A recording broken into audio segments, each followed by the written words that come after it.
থাইল্যান্ডে এমন কিছু খাবার আছে যেগুলো দেখতে কিন্তু খুবই সাধারণ, কিন্তু একবার খেলে বারবার খেতে ইচ্ছে করবে। থাই স্টার ফ্রাই মর্নিং গ্লোরি ঠিক তেমনই একটি জনপ্রিয় পদ। আজ আবারও আপনাদের সঙ্গে শেয়ার করছি এই সহজ, স্বাস্থ্যকর আর ভীষণ সুস্বাদু রেসিপিটি। মাত্র কয়েকটি উপকরণ আর অল্প সময়ে তৈরি হয়ে যায় এই দারুণ খাবার। থাই জেসমিন রাইস অথবা ফ্রাইড রাইসের সাথে খেতে ভীষণ ভালো লাগে। তাহলে চলেন দেখে নিই রেসিপিটি। তো প্রথমে আমি এখানে থাই কলমি শাক নিয়ে নিলাম অনেকগুলা, প্রায় 2 আটির মতো আমি কলমি শাক নিয়েছি। এগুলোকে ভালোভাবে কেটে তারপর আমি ধুয়ে নিব।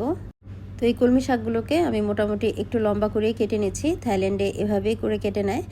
এরপর শাকগুলোকে বেশ ভালোভাবে ধুয়ে তারপর পানি ঝরিয়ে রাখতে হবে। আর এখানে 6-7 কোয়ার মতো রসুন নিয়েছি আর লাল মরিচ নিয়েছি 4-5টা। লাল মরিচ না থাকলে কাঁচা মরিচ দিয়ে করলেও চলবে, বাট লাল মরিচটা দিলে দেখতে ভালো লাগে আর এটার ফ্লেভারটাও খুব বেশি ভালো আসে। তো একটি গ্রাইন্ডার জারে আমি একটু গ্রাইন্ড করে নিয়েছি। খুব বেশি কিন্তু মিহি করা যাবে না, একটু আস্তে আস্তে থাকতে হবে, তাহলেই খেতে ভালো লাগে। বা চাইলে আপনি একটি হামানদিস্তাতেও এই রসুন আর মরিচগুলো থেতলে নিতে পারেন।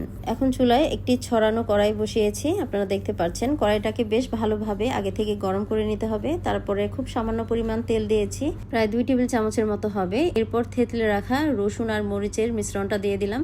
এবার রসুন আর মরিচটাকে বেশ ভালোভাবে নাড়াচাড়া করে একটু ভেজে নিয়েছি। রসুনের কাঁচা ফ্লেভারটা যখন চলে যাবে তখন এর মধ্যে আমি শাকটা দিয়ে দিলাম। এখন এখানে আমি কিছু সস অ্যাড করব। এটা হচ্ছে সয়াবিন পেস্ট 1 চা চামচ দিয়েছি, সয়া সস দিয়ে দিলাম 1 চা চামচ, আর ওয়েস্টার সস দিয়ে দিচ্ছি 1 চা চামচ। আমি যেই সসগুলো ব্যবহার করেছি সবগুলোই কিন্তু আমি দেখিয়ে দিয়েছি।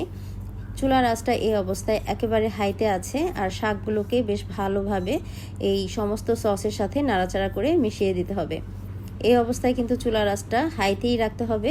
থাই ফুডের ম্যাক্সিমাম রান্নাই কিন্তু হাইতে রেখে করে, আর থাই ফুড কিন্তু একটু ক্রাঞ্চি থাকে, একেবারে সগি বা একেবারে ওরা সিদ্ধ করে না যে কোনো ভেজিটেবল, শাক কিংবা ভেজিটেবল আপনি যেটাই বলেন। আর কালারটাও কিন্তু একেবারে সুন্দর সবুজ রঙের থাকে। এজন্যই থাই ফুডের সবজিগুলো অনেক হেলদি হয়ে থাকে আর দেখতেও কিন্তু অনেক সুন্দর লাগে। তো চুলার আঁচটা হাইতে রেখে আমি নাড়াচাড়া করে আরও 3-4 মিনিট রান্না করে নিয়েছি। এরপরেই কিন্তু আমার শাকটা হয়ে যাবে। খুব বেশি সফট করব না, একটু ক্রাঞ্চি ক্রাঞ্চি থাকবে, এতে করে খেতেও ভালো লাগবে। তো চুলার আঁচটা বন্ধ করে দিলাম আর একটি প্লেটে সার্ভ করে নিলাম। সবুজ সবুজ দেখতে এই শাকটা, দেখতেও যেমন সুন্দর, খেতেও কিন্তু অনেক বেশি মজার। থাইল্যান্ডে থাইরা নর্মালি এটা সাদা ভাতের সাথেই সার্ভ করে থাকে, আর এটা সাদা ভাত দিয়ে খেতেই সবচেয়ে বেশি মজা লাগে। অনেক বাচ্চা আছে শাকসবজি খেতে চায় না, তাদেরকে যদি এইভাবে রান্না করে দেওয়া হয় তারা কিন্তু খেয়ে নেয়। আর আমার বাচ্চারাই কিন্তু বাংলাদেশি স্টাইলের শাকটা খেতে খুব একটা পছন্দ করে না, বাট থাই স্টাইলে যদি এইভাবে রান্না করে দিই তারা খেয়ে নেয়।